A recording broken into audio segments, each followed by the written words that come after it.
Hey guys, welcome to Algebra 3, Unit 1 Study Guide. We are going over arithmetic and geometric sequences and series.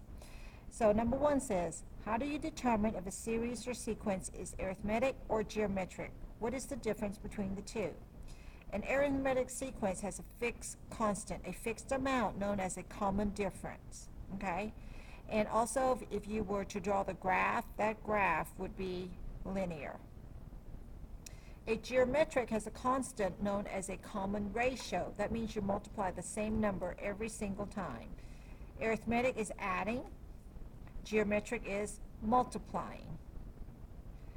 And in graphing a geometric, the function is an exponential function, whereas a linear is an arithmetic.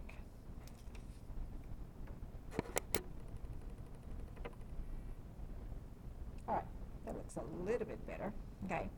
Number 2, what is the difference between a sequence and a series? A sequence is a list or an order of numbers.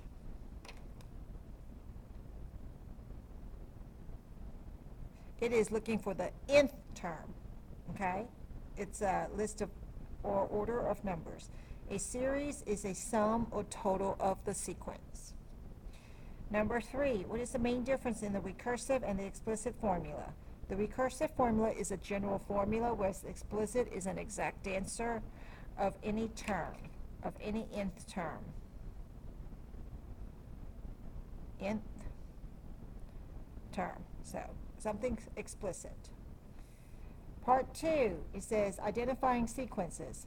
For the sequences and formulas below, state whether they are geometric or arithmetic. So that's the first thing we are going to do, or neither. If they are, state the common difference or the common ratio. Please, please, please read your direction, okay? So let's take a look at number 4. Now, I am noticing there is a pattern here where I'm adding 3, adding 5, adding 7. So if you really want to double check, this is a way you can check on your calculator. Let me clear all that.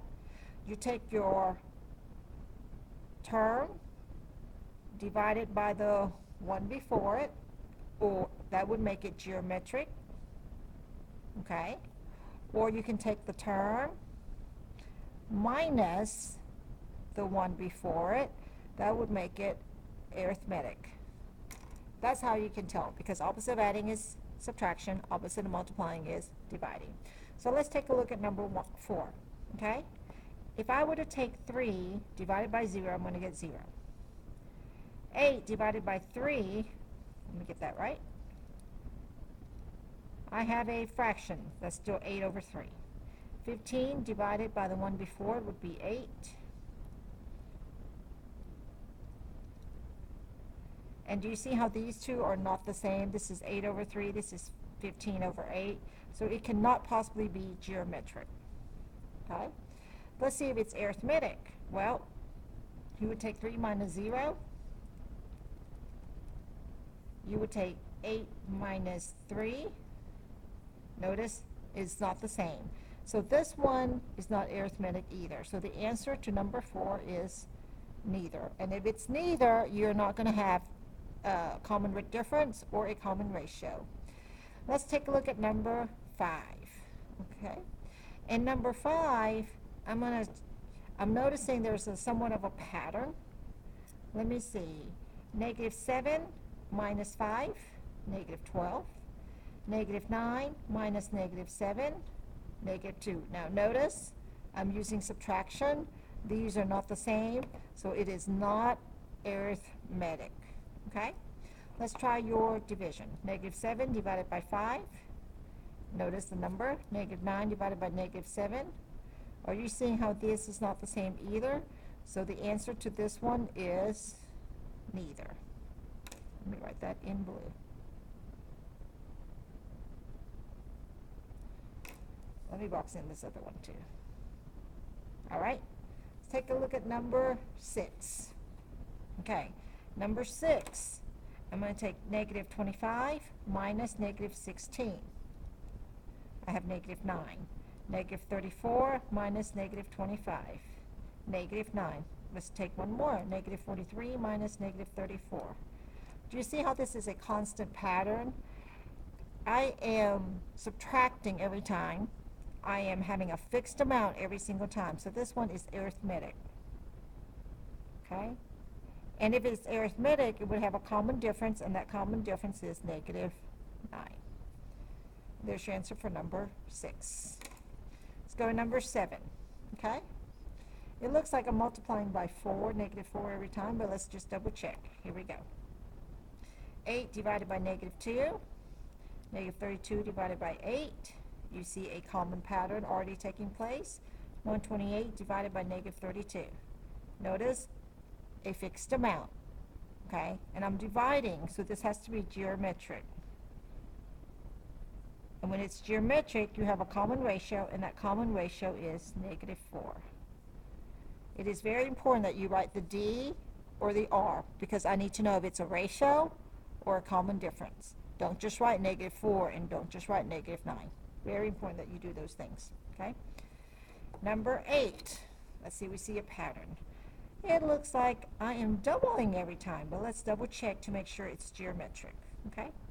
So -8 divided by 4, 16 divided by -8, seeing a pattern. -32 divided by 16, seeing a pattern.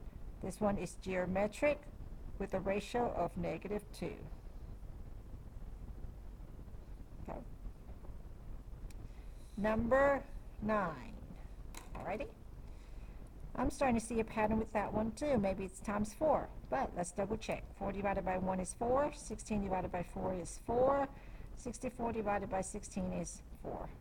Notice a constant pattern, and I'm dividing. Opposite of that is multiplying, so this one is also geometric with an R equals 4.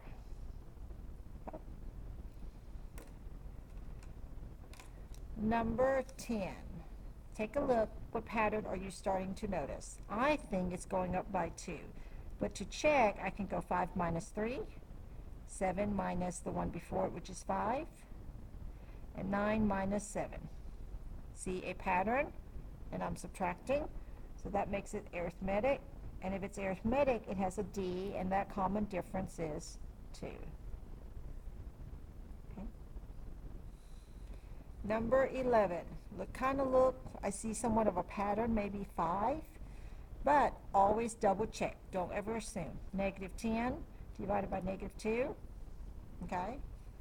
Next term, -50 divided by -10, -250 divided by -50.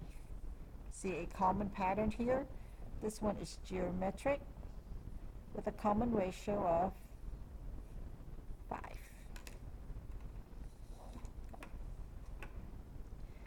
Number 12. Let's see if I see a pattern of some sort. I'm not seeing that very. It looks like a square. I'm squaring something. 1 square, 3 square, 5 square, 7 square.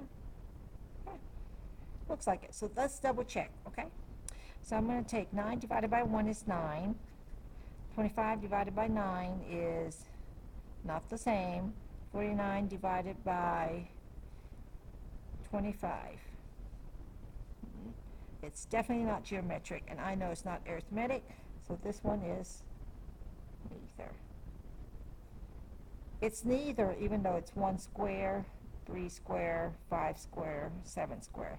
There is a pattern for that, but that pattern is not arithmetic, and it's not geometric, okay? All right, let's get number 13. Seeing a pattern. 2, 3, 4, 5. I'm increasing by 1 extra every single time. Alrighty, so if I were to divide, I can tell it's not going to be the same, but always double check. 5 divided by 2, 9 divided by 5. See how they're not the same? And I'm not increasing by the same number either. So this one is also neither. There is a pattern, but that pattern is not arithmetic or geometric. Number 14. Let's take a look at this one. Okay. Well, this has, it's geometric. A sub n equals 2n plus 3 raised to the, but I'm looking at the n. But you see this multiplication right here? That multiplication, I'm increasing by 3, raising it to the x minus 1. Okay? This one is neither. Now, if it had just been like that, that would have been linear, okay? If you had just had 2n plus 3 equals a sub n, this right here would have been linear, which would have made it arithmetic. But when they put x minus 1 in there, it changes everything. Let's look at number 15. You have a sub n. It's kind of hard to see on that. Let me see how I can rewrite it. Equals 2 times 5, x minus 1, or n minus 1. All right. See how this is raised to a power? This one is geometric. And it's geometric. You have the ratio of, common ratio of 5. First term, common ratio. Let's look at number 16. On number 16, I have, this is an explicit formula right there, and I have a plus 3. So this makes it, it is explicit, but this makes it arithmetic, and it has a common difference of 3. Okay? Learning how to recognize all the different ways it is presented. Now, this one is a recursive formula. Okay? Basically, you're taking the previous term, adding 3, x minus 1. See that adding right here? That makes it arithmetic with a common difference of 3.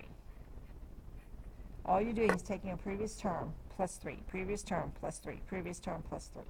All right? And there you have page 1.